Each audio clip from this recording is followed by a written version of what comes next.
Carstvu Nebesno. Колку што човекот, кога згрешил, се оддалечувал од Бога, толку повеќе на Царството Небесно му придавал земски карактеристики. Па така имаме во некои религии гледање дека Царството Небесно ќе изгледа уживање во некакви земски задоволства, без никакво действие, како цел живот да работеле, само да седат и, како што има кај муслиманите, да живеат покрај река во која тече мед и млеко, и тие ќе седат и ќе уживаат, ќе ги служат, затоа што заслужиле преку искушенијата кои ги поминале во овој живот, да одморат. Но замислете колку досадно би било во Царството Небесно, доколку би било такво некое уживање или одмарање без действителност на некој начин. И не само оваа погрешна перцепција, и други погрешни перцепции има луѓето за Царството Небесно, и затоа и овој човек кој што пристапил до Христос на некој начин сакал да го купи Царството Небесно, односно мислел дека може со нешто што поседува овде на земјата и со она што го прави овде на земјата, дека ќе може да го купи Царството Небесно. Па затоа му вели на Христос што треба да направам за да добијам живот вечен или Царство Небесно.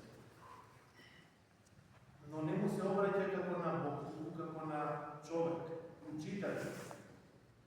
Научиме, со други зборови учителе, што треба да направам за да наследам живот вечен. Тука веднаш се покажува погрешното гледање за животот вечен. Тој мисли дека животот вечен може да се научи или да се купи. Но Христос му вели, зошто ме нарекуваш благ, учителе? Никој не е благ освен Бог. А ако сакаш да бидеш жив, и не му вели да има живот вечен, ако сакаш да бидеш жив, тогаш почитувајќи заповедите, оние кои што Бог му ги даде на Мојсеја, на светиот пророк Мојсеј, декалогот, не убивај, не кради, не прелюбодејствувај, сакај ги родителите и така натаму. А тој вели, Господи, сето тоа сум го запазил во младини. Што уште ми недостига? Дали уште нешто треба да се направи или тоа е доволно? Тука Христос му вели, ако сакаш да бидеш совршен, тогаш продај го имотот што го имаш и раздели го на сиромаси, па дојди и прави помин. Сушност, Христос му открива Царството Небесно во овој момент на човекот. Ако сакаш да имаш живот вечен, треба да имаш заедница со мене. Сето она што те врзува за овој материјален свет, треба да го отстраниш или да го разделиш на сиромаси, да го продадеш, за да можеш без тие кочници од овој свет да се придружиш на Христос. Затоа што секое материјално приврзување наше за било што овде на земјата не може да не воздигне кон Господа, драги браќа и сестри. Сите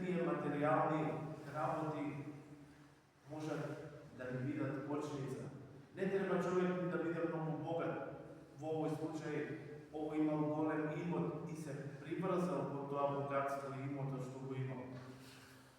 Međutim, ne treba čovjek ni mnogo bogat da bude za da se pribrze ko nešto materijalno. Što će mu bude pomilo od Bogu zajednicата su Hristos.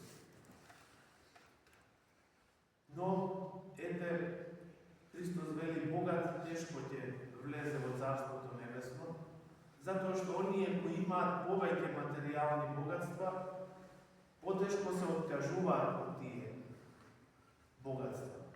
Onije koji ima pomogu, može bolesno, ki im bide da se odkaže. No, ne je isključeno i onije koji što ima malku, da se pribrza za toa malku i da im bide pobitno toa po živototu u Carството небесно и заедницата со Христос.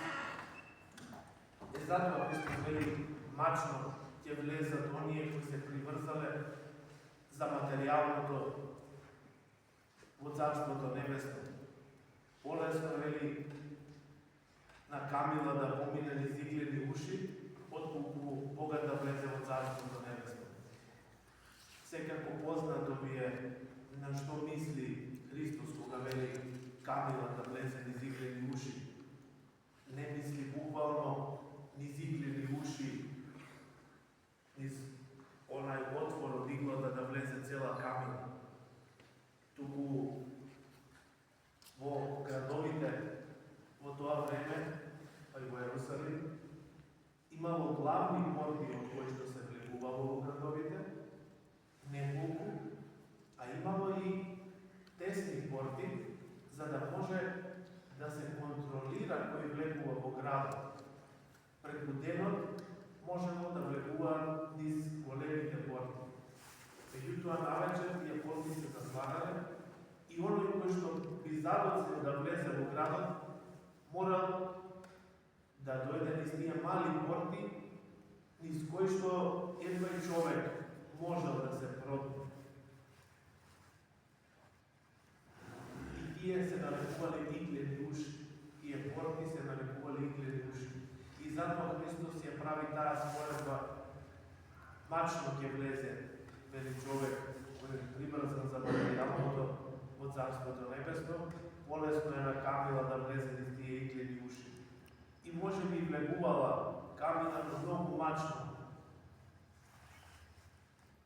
Мачно, сушност, додека да се откаже од богатството, додека да се откаже од материјалното, додека срцето свое не го прибрзе за Христос. А навистина, секој од нас, верувам, има почувствувано макар кога треба да се одрече од нешто што му е мило овде во материјалниот свет. И ние луѓето ја имаме таа слабост да се приврзуваме кон материјалните работи. Но мораме во животот да направиме градација. Ако е во прашање Христос и заедницата со Него, тогаш ништо од овде не ни треба.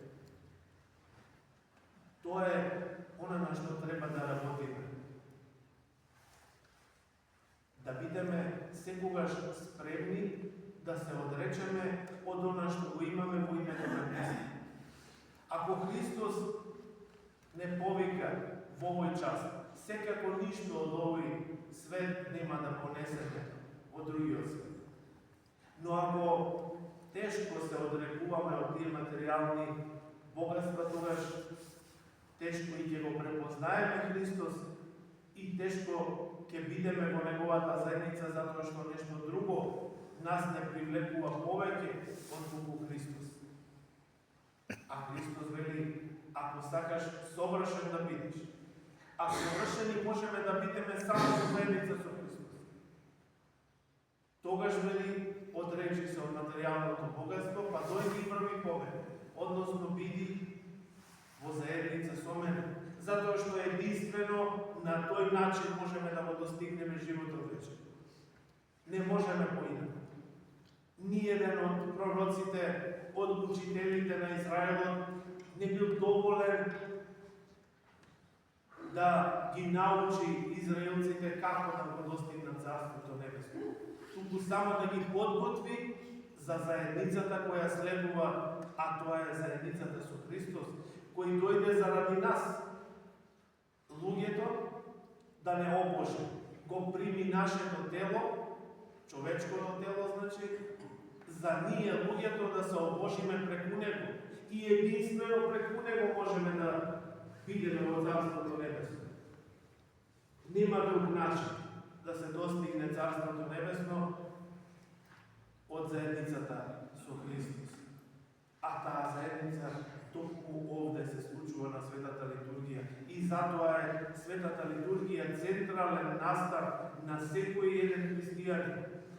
Затоа што тука се случува Царството Небесно. И Царството Небесно ќе биде вакво.